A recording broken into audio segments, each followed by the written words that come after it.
Hola mujer! It's been so long, how are you? I'm so glad you're asking this question because I'm actually having COVID.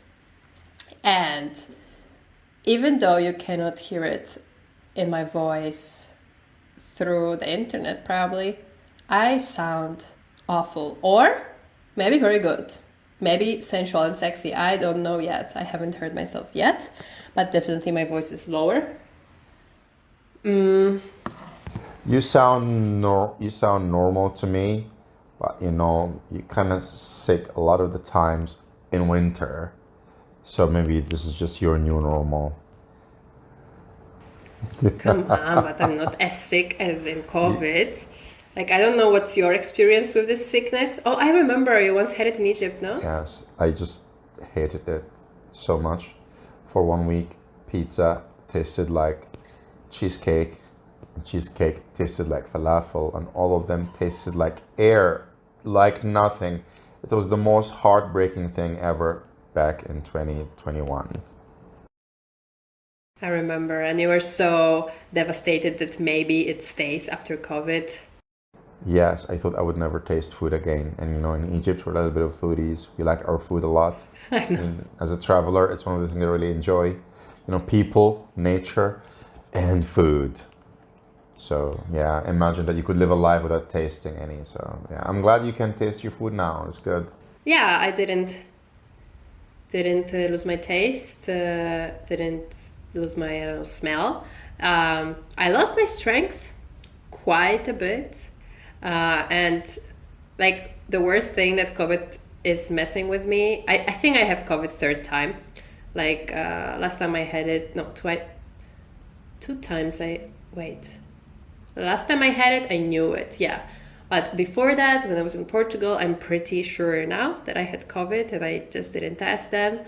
Um, but the worst thing is it's messing up with my mind. Like I'm getting so much slower and so surprised with the world.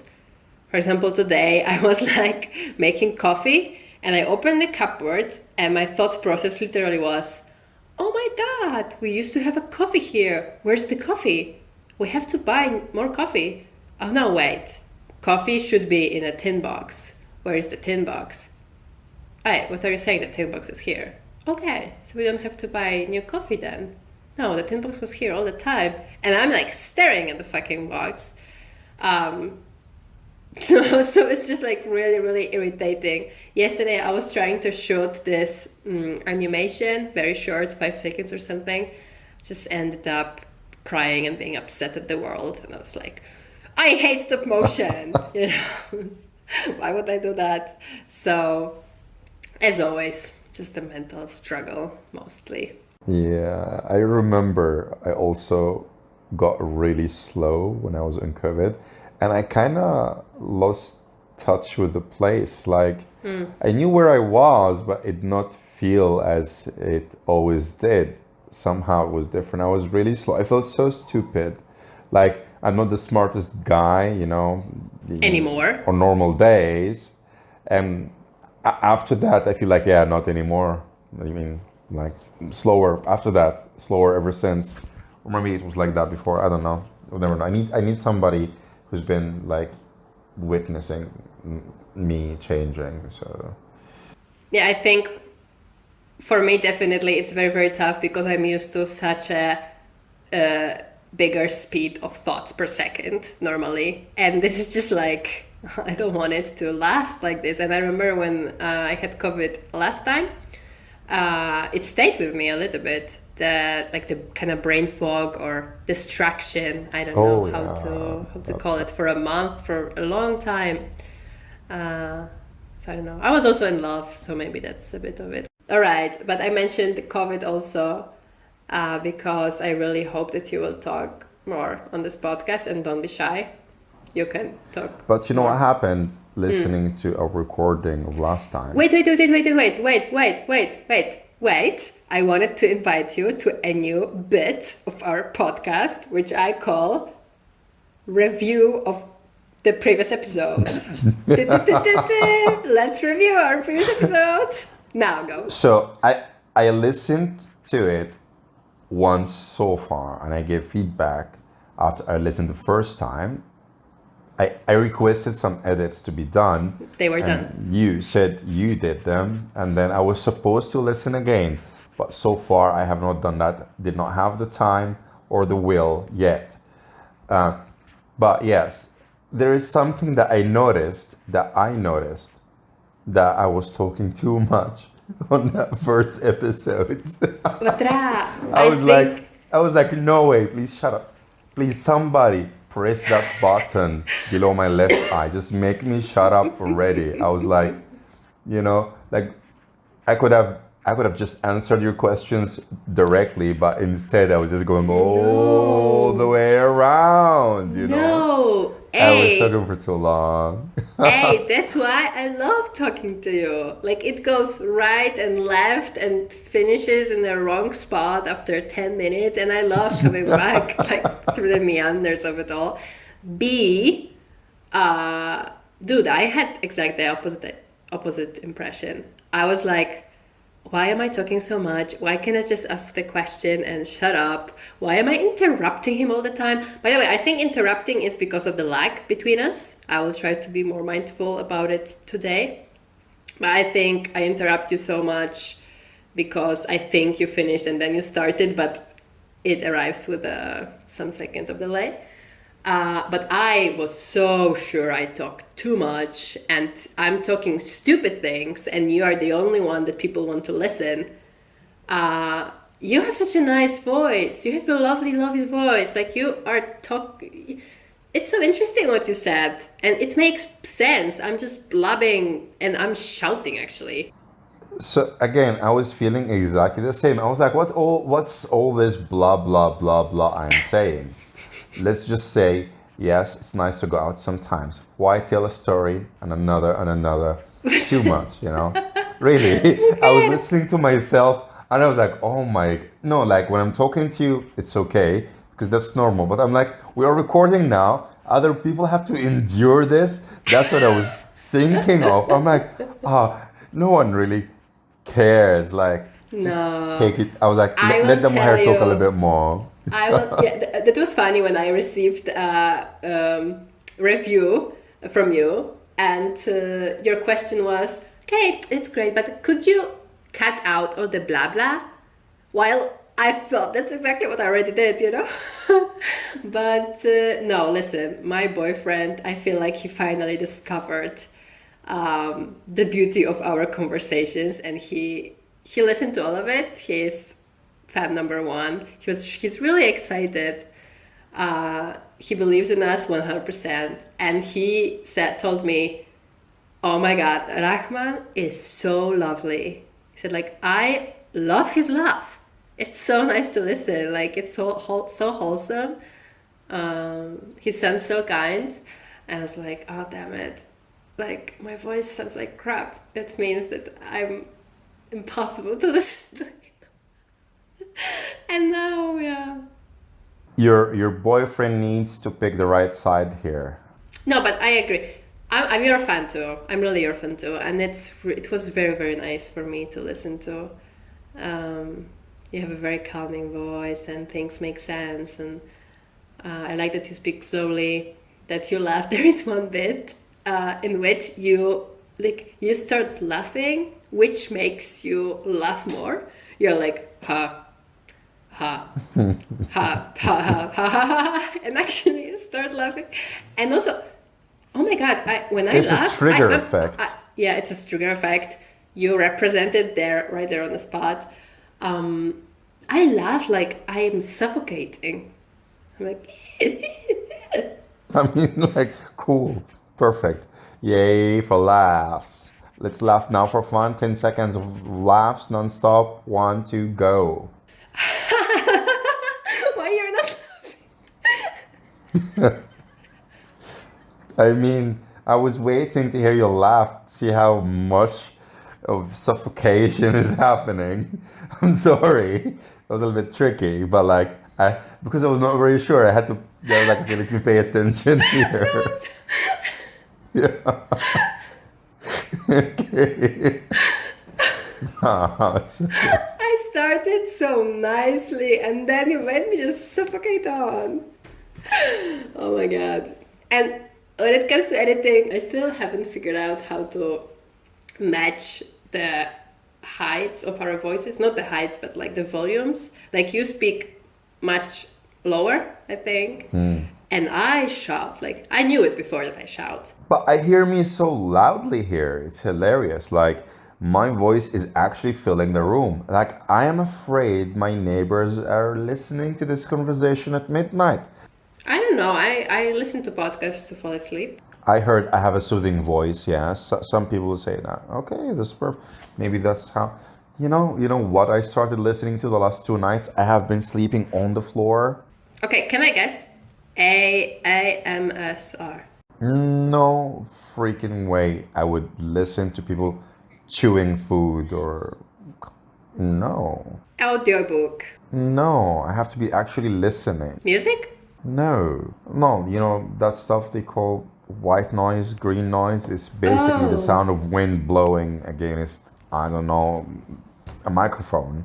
You like it? It's very consistent. It doesn't change. It's the same the whole time for 20 hours. So I would just turn it on and sleep.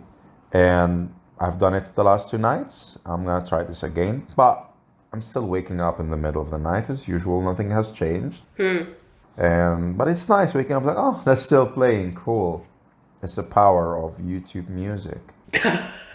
No, you will not convince me. No, I know it's everywhere. Yeah.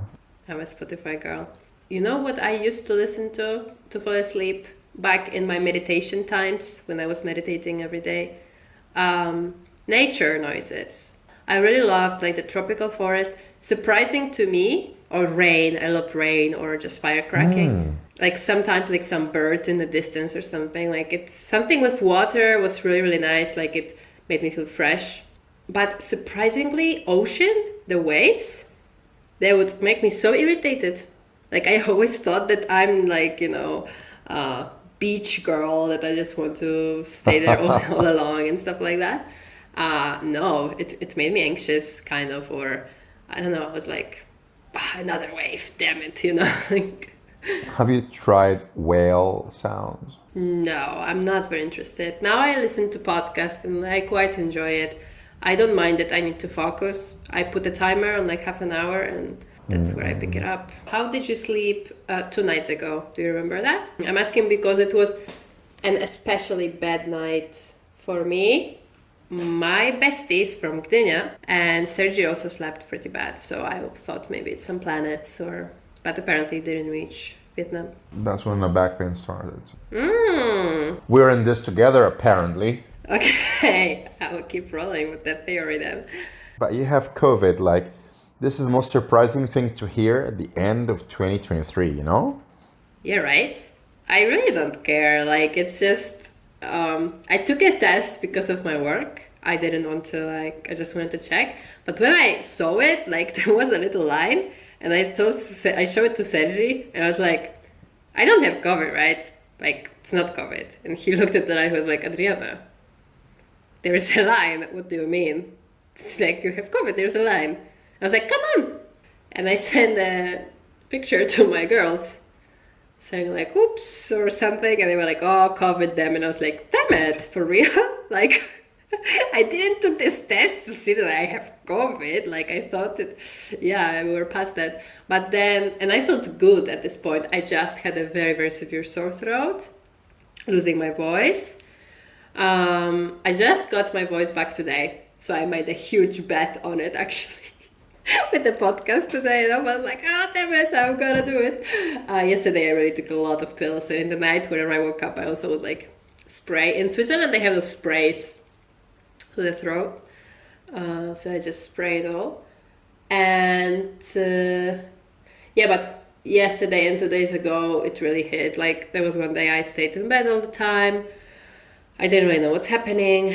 And I can't use my eyes really that much. When I watch a movie or I read a book or something, they hurt so bad. Which really sucks because I can only listen, which I'm very, very bored. Makes me really bored. But well, It's not that bad. It's actually fine. Next week I'm going to Poland, so it's really better now than when I'm traveling. By the way, shout out to Sergi. He really took beautiful care of me, really nice. He even once made me a soup for breakfast because I just wanted it. It was really cute.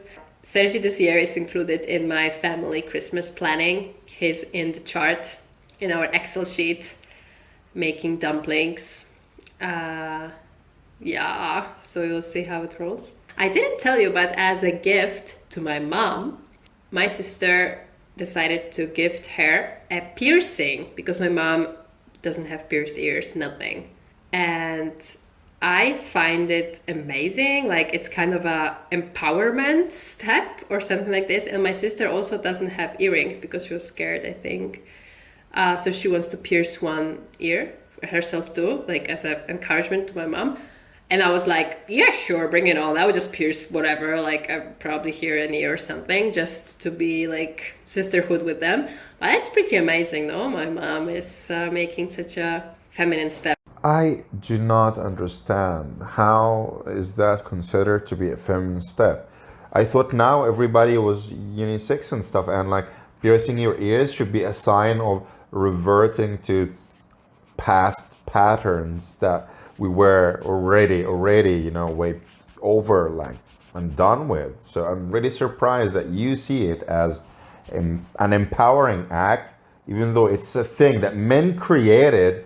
Men created the earrings. They pierce women's ears to be like, okay, you stay away from her. She's a woman. Look at, she got holes in her ears or something. I will need a research paper on that fact, okay? I do not. Thank you.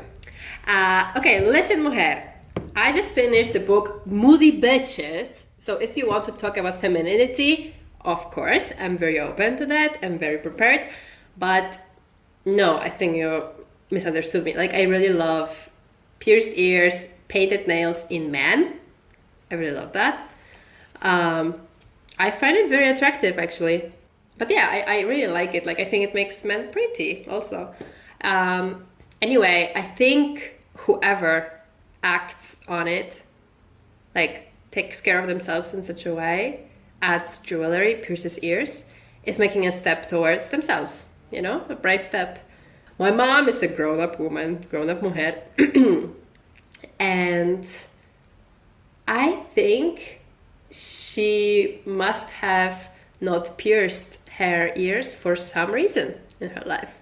Like, my mom never suggested us that we pierce our ears. She never had her ears pierced, and I had to really beg for it when I was, I don't know, like 12 or something. I was pretty old for that.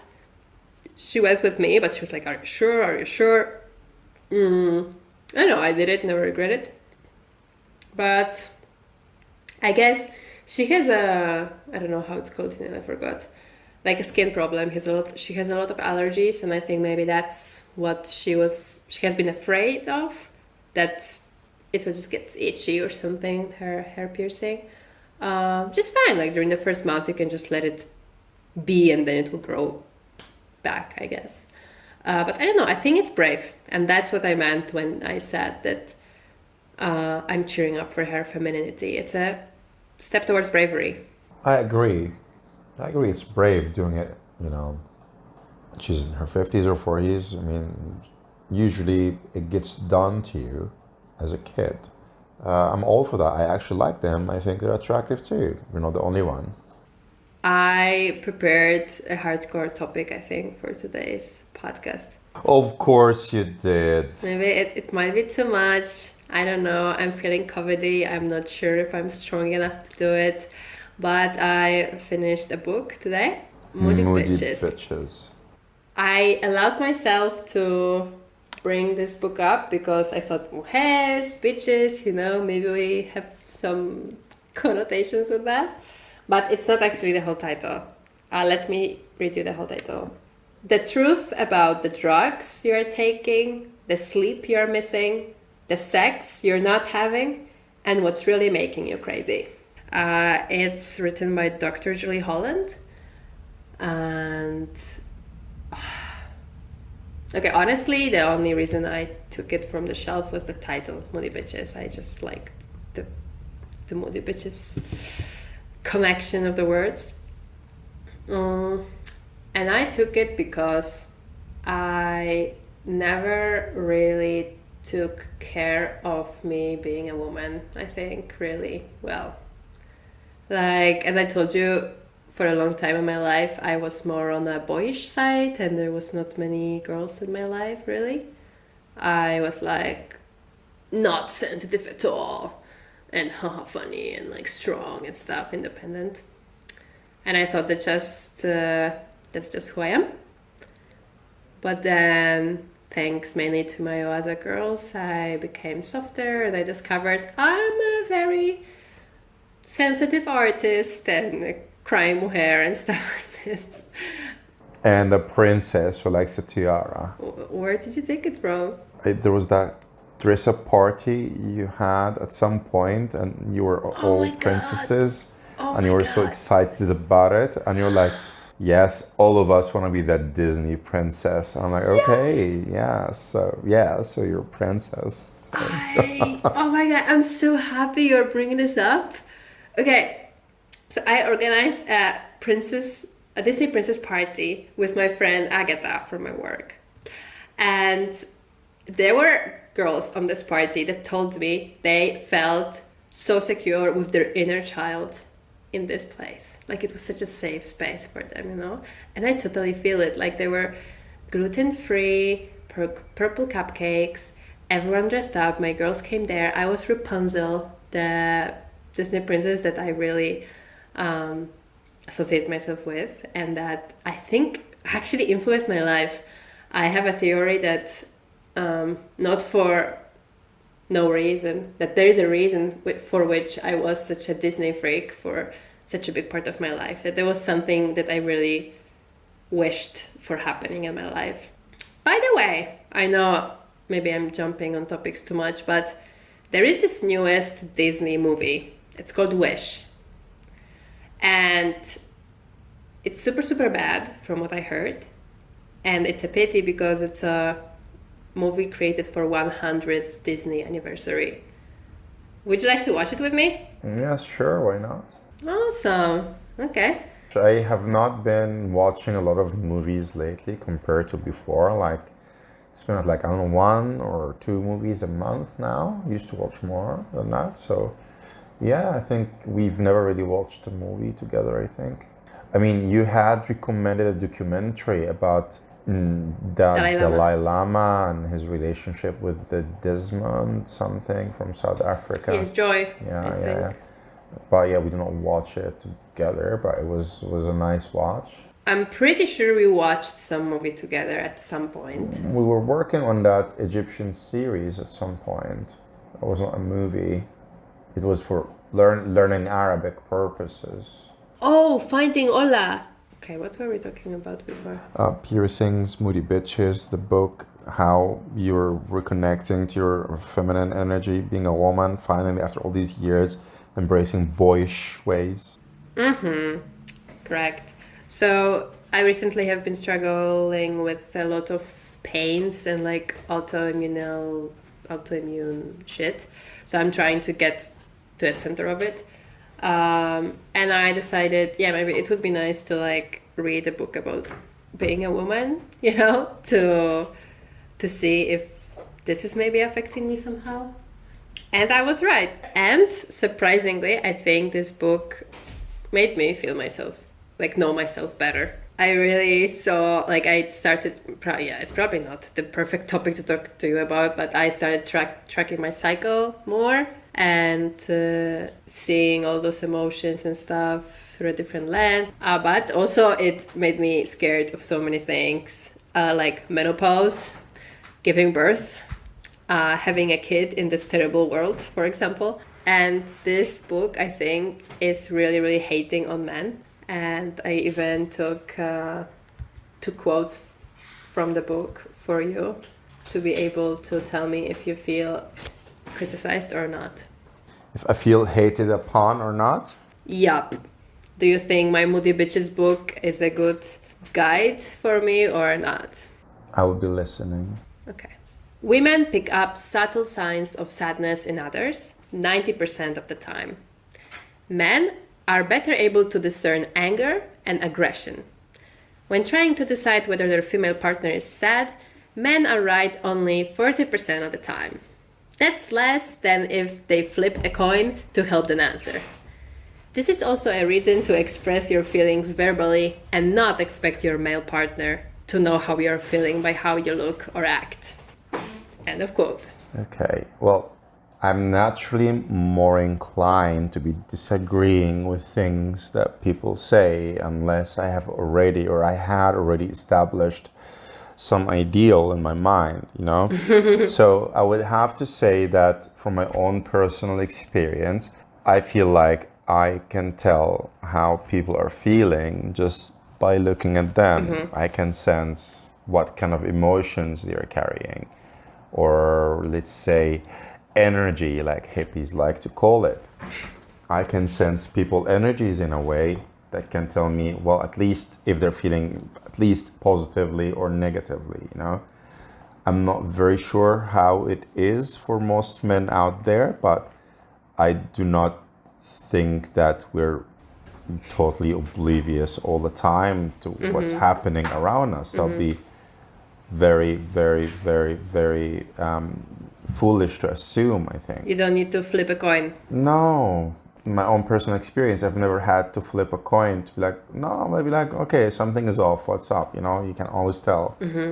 It's about patterns, and that pattern could be how your face looks. It's not just about what you do. It could be about, I don't know, the tone, the pitch of your voice. I don't know, like every time we meet, for example, every time we talk, or what does it sound like, you know, how you look usually, where you look, how your eyes move. It's about a lot of things. And when these things change in a subtle way, you know that something is off. I might not be able to tell what exactly has changed, but I always know that something is not normal. Like, it makes me on edge. When I feel I'm on edge, I'm like, okay, something is up, something is wrong, but I might not be able to tell what it is exactly, but I would know. I would like to think that most people feel or think or approach people's emotions in a similar way. But yes, this lady sounds like she's just hating on men indeed. Quote number 2, bring it on. I just, before we go to quote number 2, thank you for the answer. Quote number 2. Alrighty. Here is my pet theory. Mixing our potency as mothers and as sexual beings may be too much for men to handle, making them uneasy. It's too much power all in one place. Or it may be a defense born of fear. She is onto something. I cannot say that I agree or disagree. Well, she presented 2 points here. Showing too much power by being able to be a mother and a sexual partner at the same time, or whatever. And the other one, that it could be a source that would infer fear in the hearts of men. So it's with power, of course, there is that. Just a woman who's capable of growing another life inside of her and then bringing it into the world, that's, well, some people would say miraculous. Of course, it's just normal biology happening every day for 1 billion years that every creature has been doing, but still, it is magnificent. Is it too much? Somehow, when you think about it, but so is a lot of other things that can be overwhelming, like I don't know, cancer, how big the universe is. A lot of things can be too much. A lot of things can be too much. Could be holding too much power at the same time. Could be a political power, for instance. You know, just the concept of weather is overwhelming to me. But fear, I don't see it this way. No, like I don't find it as a source of fear. Like having all of these qualities as a woman. Like to me, it doesn't make sense. Do I see you as a powerful creature? Yes. When you're actually like embracing who you're meant to be biologically speaking, sure, that's a lot of power, a lot of potential, a lot of things happening all at once. Would it make a man uneasy? But which context are we Yeah. talking about? Am I thinking of my mother as a sexual person and a mother? Am I thinking of my partner as someone? Yeah, I think it's a partner, wife after giving birth, I I haven't think. been there, so I'm not really sure how it works. I can imagine that there'll be a little bit of unease there. I can imagine. I can imagine. Yes. Because when I was copying that quote, I had a thought that it's not only difficult to handle for men. Like, I think it's difficult to handle for a woman. No? Like, it's a lot. It's a very wide spectrum, I think, of things, of features. And like, it's confusing to be so many things. Would it make it uneasy for you as a woman seeing me being a father, taking care of children, giving them attention, taking it away from you? Would you feel fearful seeing that somehow? Would you feel proud? Would you be happy? I'm not really sure, but like bringing life into the world and what it means, both of your DNAs being passed on, being alive, and how much you'd be catering to it, how much you would actually be neglecting each other for the sake of these little creatures that represent you both. Would you, I don't know, resent each other? Would you love each other more? I have no idea. I have not really worn these shoes before, so I cannot be speaking on it.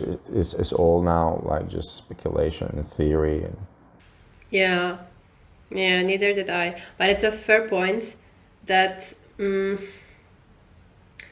like, seeing your partner as a very, very caring, like, extremely vulnerable in a different situation than with you might kind of like, I don't see it as a fear, but rather as a something that maybe takes away the spark or is like changes the role completely, Like a caregiver is not that much, I don't know, fun. It's not that much thrill. It's not that respectful, maybe. I don't know. It's too safe. I would see it as more respectful, if it, like at least in my mind. Would it remain as sexy? I'm not so sure. It's hard. Like, this quote made me think how parenting changes their relationship. Yeah, I was saying I would see it more respectful, but would I see it as sexy or as arousing? I'm not sure, I have no idea. Exactly. That's what I mean. Like I know people change as parents, individually, but I didn't realize until now. I think that much that your relationship changes so much. I don't know. Now you're supposed to be attracted to this person because of how vulnerable. I don't even know how caring and baby talk they do and stuff like that. It's very different. But you don't see this as a quote hating on men. It's a code that's a little bit undermining. Yeah, still. Yeah. The question itself is not out of good intention. Yeah, it feels so. Okay, I just have one more quote, but it's not about hating men. Sorry. It's about okay. This book in general made me think about a lot of things I didn't think before, and made me actually take some steps. For example, I bought CBD for myself. I don't know if I told you that. I don't know. She convinced me that it might be beneficial for my health, but also like some mood swings or stuff like that. Sometimes it was helpful actually, and I keep it next to my bed because apparently it helps with falling asleep too. But there is one very slippery slope that she like. I don't know if I should believe it or not because it feels a bit too much, but damn it, I believe it. And I have another quote for that. It's about negative ions. Are you ready? Pounding water creates negative ions, which can improve our energy, mood, and stress levels. Fresh mountain air also has significantly higher amounts of negative ions that when you breathe than when you breathe in at your home or office. The cells in our bodies carry a negative charge, which means that we attract positively charged ions towards us, such as dust, pet dander, and various microbes.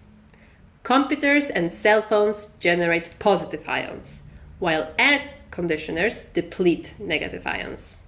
And she recommends to just buy negative ions. I need a research paper on my desk that talks about ions. I mean, the last time I heard word ion, I was studying science at grade whatever. I don't remember right now, you know. I have no idea what she's talking about, to be honest with you. I know what an ion is, but like, what is she talking about? What is that stuff? Next, she's going to talk about crystals and putting them under your bed or pillow or mattress before you sleep.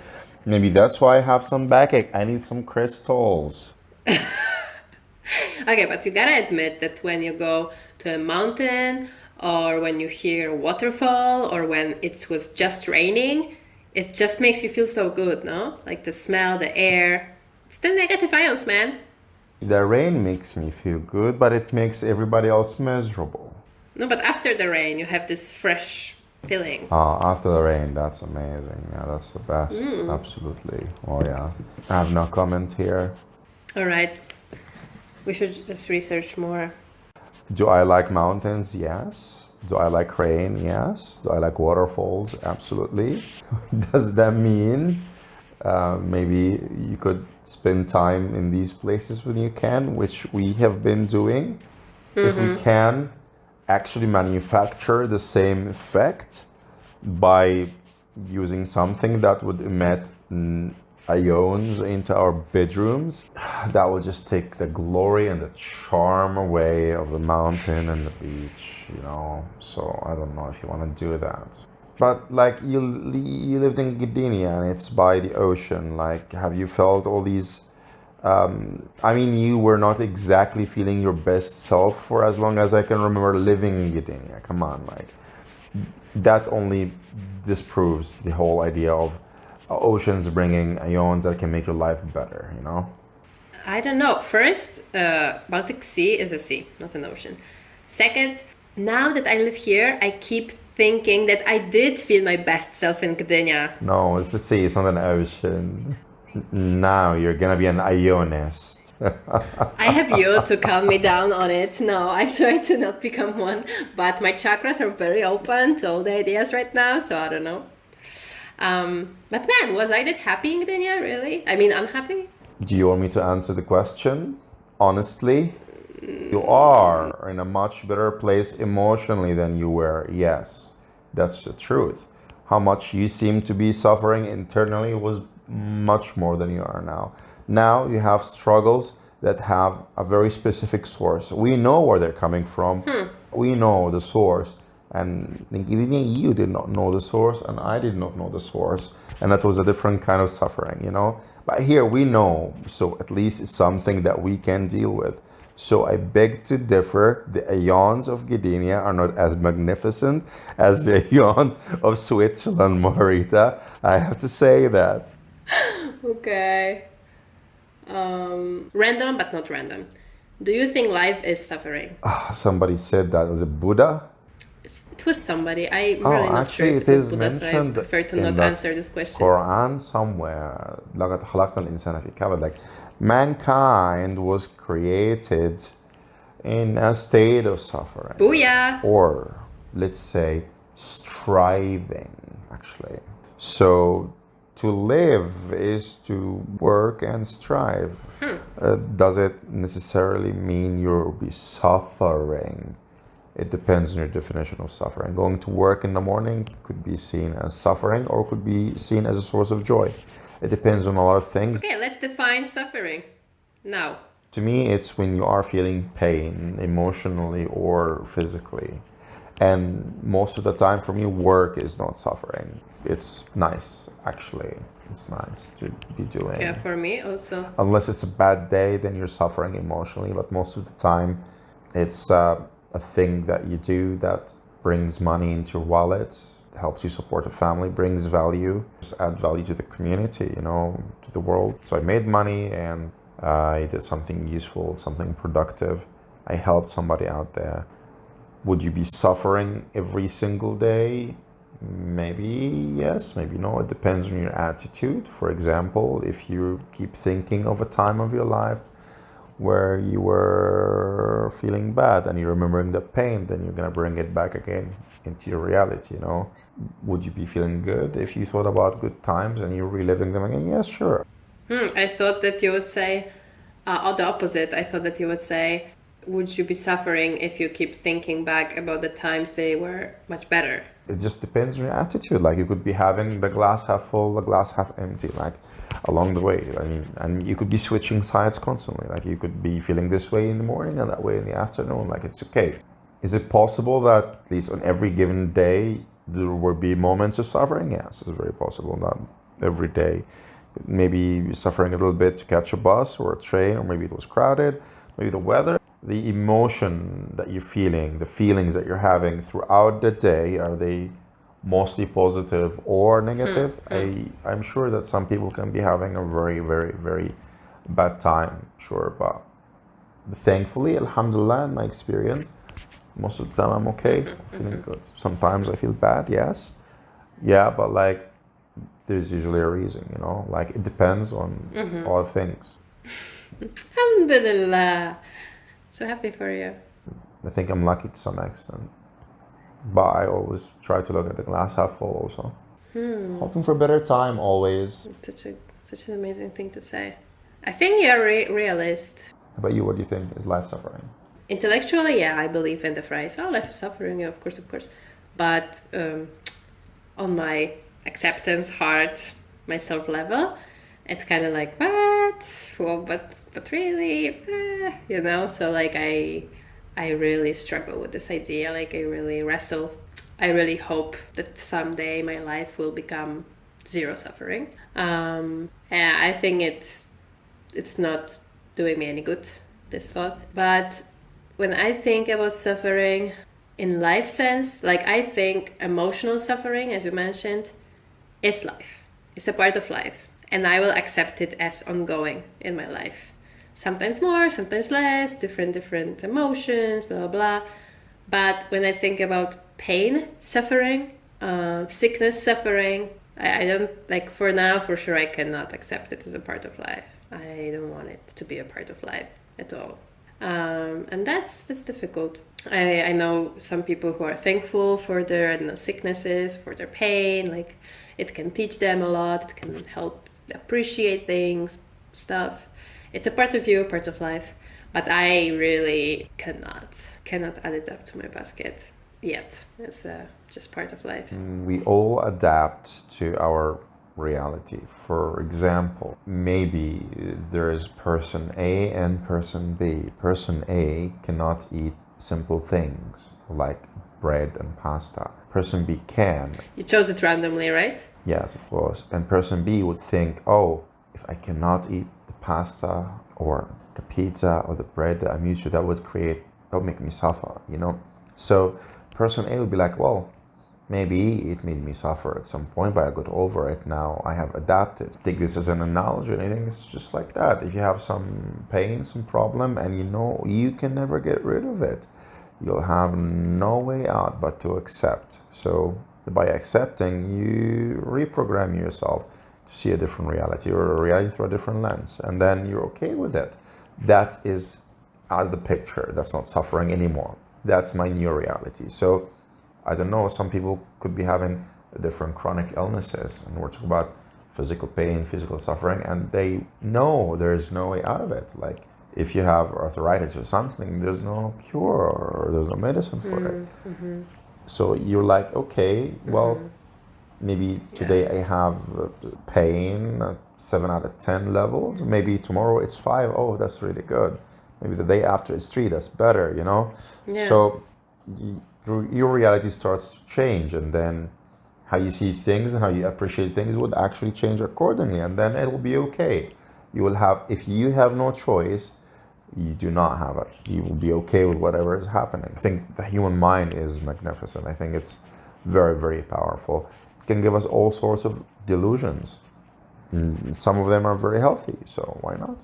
For some reason, I find pain really unfair. And I wish that no one, like those people, that have pain since they are born or for most of their life, and it's just bad luck or something. Like, it's really just unfair. If you're born with pain, then you don't know better. Then that's the world, Yeah, that's true. Maybe it's not as bad as you think. Yeah. Yeah. Like if you're colorblind, you don't really know what you're missing. Until technology solves the issue, then you would learn in retrospective manner, what you've been missing all this time. I hope that technology solves an issue appears in every of our episodes, because you really love this phrase, don't you? But technology is amazing. Science it does solve a lot of issues. It's amazing. Like when Sergi was telling me about the chips, how small they are, like I cannot imagine it, mujer. Like it's easier for me to imagine moon than how small those chips are. And I'm not surprised that only one place in the world can produce them, because this must be so specific, like so detailed, this printer or whatever. I didn't know that such an advanced technology exists in the world. This is so small, guys. Really crazy, like just to atom. We've basically reached our limit when it comes to manufacturing chips now. Yeah. We almost cannot make them smaller. We've reached that point, so we just can add more, or maybe at some point there'll be a breakthrough and it will be a different kind of processor in the future. Yeah. This book talks about it too. I forgot what they suggested as a solution. Quantum something, yeah. Alright, let me just sum up the book, Moody Bitches, because I have some bad news for you and me. There's not ions only and menopause and CBD and everything. There is one actual remedy for a lot of pains and moods and just making your life and health so much better. Okay. And more natural and stuff. And it's sport. Sport. Like moving your ass and doing stuff? Running, moving your body. Like actually doing things, like going to the gym. Huh. Man. Do people still do that? Here, yes. In Switzerland, they do. They cycle everywhere. Switzerland, I don't know. I live in the developing world, not the developed world. We're busy working, making bread, and we don't have time going to the gym and stuff like that. No, people go to the gym here. Yeah. A lot of people do actually. Everybody want to be like a puff or have a bigger ass or something. I mean, it's an interesting world, but yeah. Doing sport, okay. All right, way to go. You know what? Last week I went to the climate gym and now I'm sick. So, like, I think every time I do sport, just makes me weaker a little bit. Tell this to that woman who wrote the book, but every time I do sport, I don't. Well, when I do, I will let you know how it makes me feel. Yeah. You went twice, no? This year? No, 5 times. Come on. Okay, sorry. That's such a difference on a span of 12 months. It just broke my ankle, that's all. But that was just me being too heavy because I don't do sports, So Oh, we're so miserable. I'm okay. I feel good. But that book seems to have influenced you. That's good. That means it was a good read. I mean, doesn't matter how much that woman might have been toxic. I'm glad that that book is en route now to where it belongs, the library. Yeah. So that other people might be getting contaminated by whatever ideology that woman is preaching. Well, I'm glad that I read it because I'm very bad in finishing books recently this year, which is unlike me. So I'm glad that I finally finished one. And my one sentence sum up of this book is title is everything. Moody bitches. Moody bitches. That will stay with me for a while. Do you remember that book that you really liked? The Art of Not Giving a Fuck? Oh yeah. Mark Manson. Do you know, I still haven't read it, but you know, it's like you really recommended it. You really talked highly of it, but there's only one tiny little problem. The title of the book is The Art of Not Giving a Fuck. Do you know my natural reaction to such a title would be, I don't give a fuck, for real. Like, okay, cool. Yeah, I know you don't need it. Mujer, if there's any book in the world that you don't need, it's definitely this book. Like, what am I supposed to say? Don't need it. It's written. No, it's like you say Moody bitches. I'm like, okay, I could read that, you know. But you're like the art of not giving. Like, okay, he's gonna tell me how to not give a fuck. Like, Yeah. fuck you, I'm not giving a fuck. Not Okay, for whatever. you. Moving It's not on. for you. You know? I do not recommend this book for you. It's very well written though, but But a couple of my friends actually recommended it as well. I was just like, it's the title, guys. Let them change the title. I'm gonna read it. But like, as long as it's this, I'm like, no. Like, actually, this guy recently has changed a little bit. He's trying to grow his YouTube channel, and he made it into like a mini reality show kind of thing, like actually changing lives of people, going to them and I don't know, giving them money or something.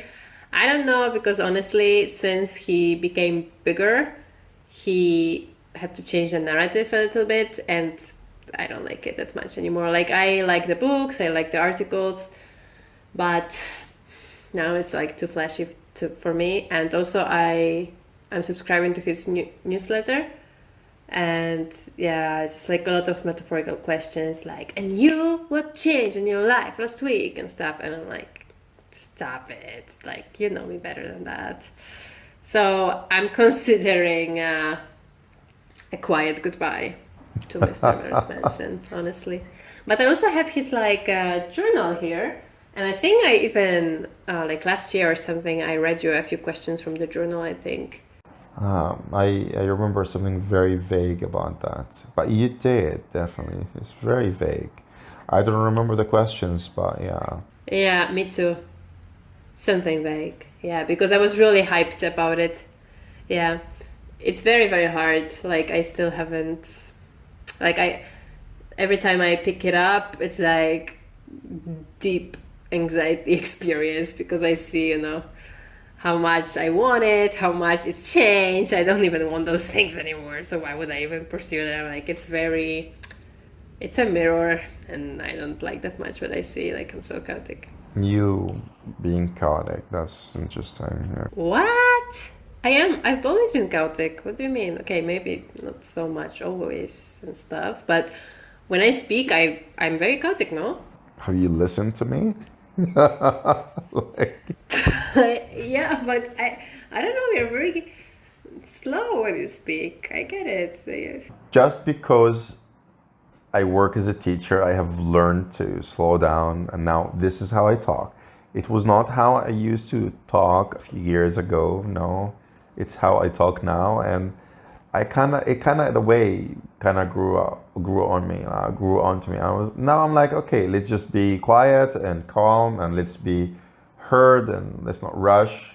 I feel like it influences my attitudes a little bit also, so I can just be generally calm Might be. and like approaching things with a bit of understanding and chill energy. So I've been enjoying doing that. It's been a way I embraced. I used to talk fast, but I don't really remember how to do this anymore. But I think I can try it. Yeah, I can at some point. Wow. Interesting. I have a question for you. So, do we have to accept everything? How open are we supposed to be? Now, you mentioned something earlier, and I had already something in mind that I wanted to ask you about. Let's say I don't like lying, and I don't appreciate people who lie. I don't feel like I can trust them. However, I try to be this open person who could still accept a lot of people, because nobody is perfect by the end of the day. Okay, so let's say you know this person who has a partner and they're always cheating on that partner. Now, would you still want to be friends with that person or not? You know, let's take another scenario.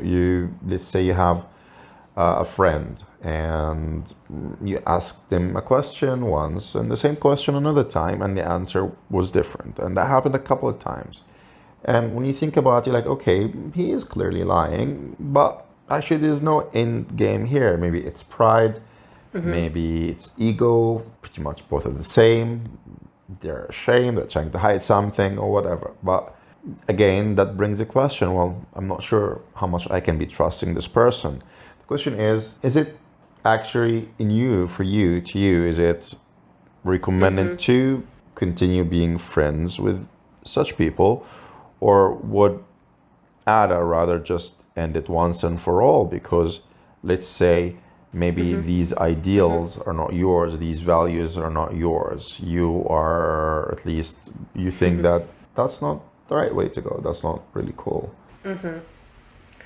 Yeah, I understand it because that's exactly what I think. Sometimes I would have a hard value on something very common. And then I feel like other people are chill about it, so I should be more acceptant on this one, my core value. But actually, from what I learned recently, I think it's about boundaries.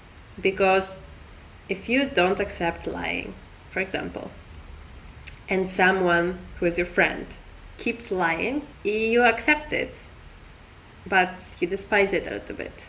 Or you feel anger, or you feel frustration, or you feel disrespected, or you, like, whatever feelings this triggers, because it goes against your value, they just build up, build up, build up, build up. And eventually, you will get frustrated with it. So I think either you put the boundary and you're like, sorry man, but you're a liar and I really don't like it. Like, just be blunt about it and be like, this is my line. Like, I know we are friends, but I really don't appreciate that you're lying, and I don't want to tolerate. I don't want to hear about it. I think that's not fair. Or you are like straining yourself a little bit, and then you must expect that you will eventually blow off or get irritated or something, and then maybe it will start again once you blow off and clear it and stuff. But what I think is that, yes, I think we are old enough to notice the things that we will just not change inside of us. The values, I mean. If we've been living this world so long and trying to make it a little bit more open to liars or stuff, and it always makes us like irritated or just disrespect the other person, that's how it's going to go. And they better know about it, or otherwise you will just feel more and more uneasy. Does it make sense? I mean, the question is mostly about, okay, we are all not perfect. Yeah. What would be better for you, to continue and live with the consequences, whatever they are, or actually end it just to have your peace? And if you're going to go with the end it approach, are you going to be ending every friendship or relationship because of things that you disagree with? Or is it just going to be about the core values? Like, how would you as a Moher approach it? I had the chance to approach it actually. And what I did was saying, sorry, I try to be open in many things in my life, but this one value is unchangeable for me. It's a hardcore value. Either you adjust a little bit to it and we keep this friendship relationship, or I can't do it anymore. So I just would know that me trying to be accepting will just be a lie that I just say to myself. So I really cannot do anything. And I think it's true, I really can't. And there were situations in my life that some people would do things that would make me physically bad because I just got scared multiple times, repeatedly, so much. Or I don't know, disgusted or something. And like, if it makes me physically react, I cannot, like, I'm sorry, it's very, very hard, and I might try to work on it, but there's very little few things that I will not. It's just a part of me. It's who I am. So that's what I would do. I would be like, you're a liar. Like, I can be your friend if you stop lying. I know it's a lot. It's a lot to ask a person. But I don't know. Or maybe try think, okay, maybe if I just don't know about the lies. You know, that might work also. So like, can you please be more mindful when you talk to me? Because I think about you as a bad person when I hear all these lies. So just be more mindful. So that's what I would try to do. Think about the boundary that would make it good for you, if it's that important and that big. No, to me, it's as usual only a question of trust. And it doesn't matter if they're never caught in a lie again. The conclusion is the same. They're not trustworthy. So question is, do you want to be surrounded with those people? Like, why would you actually want to? No, not really. You know, you can be still respectful towards them and everything, just not build any relationship with those people if the trust has been really broken. Like, I don't know, I know you a little bit, I would hope. And I don't know if you are a difficult person to build a trust with or not, I don't know, but I didn't have any problems building. I hope you trust me, man. Do you? I do, yes, of course. So, like, I didn't have problem with that. You won't be here all this time, Marita. Come on. I mean, I don't know. Maybe you're here for the fame at this point, you know? Playing the game. Yes. But I think just honesty, like, I think we are good people. And it's just normal that we seek for other good people in our life. And I think some people, even if they are not bad, they make our lives harder. And there's actually no other reason than us thinking that we should be more accepted and we should be more open or something. Like, I don't know, we are who we are. That's a very new idea of mine. I don't know. What do you think? Does it make sense, or would you rather keep like anyone you can with you? The thing is, like, I used to be very judgmental. I would meet you, and after 10 minutes, I would be like, all right, yes, all right, no, you know? And then I learned that that was a little bit too judgy. Let's calm down, you know? Chill. And then try to be that open-minded person, because actually things happen, and then you question a lot of things that you took certain facts in your life that could never change, and these certain things did change, and then you kind of question everything, and so you naturally just chill, okay, and you open up a little bit at least. So you're not judging everything too harshly or too soon or too fast. But after all this time, now you find yourself in this place and you're like, well, maybe it's okay to be a little bit judgy, you know? Like, all right, this is my cup of tea, this is not my cup of tea, so let's just drink it red or black and leave the green. Yeah, I feel like I cannot really give you advice because I'm a little bit in the same like spectrum of problem. Like I'm still judgmental. I'm judgmental too much. And that's why I'm trying to be very open. And then it's very difficult for me to filter which judgments are something I should follow and it's good for me, and which of them are harmful, you know? I don't know. Life is suffering. Oh, is it now, huh? Oh, right now in this particular moment, not that much. I'm just here chilling with the mujer.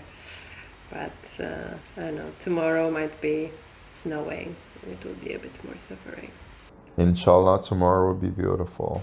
Inshallah. And maybe you'll have a story to tell me next time from a very young man who's got a very creative mind. Yes. Thank you, Mujer, for podcasting. It was really lovely. I can't wait for your edits. It will be difficult. I'm gonna try to get it done at some point. Ciao, Mujer. Thanks, Moher. Ma salama.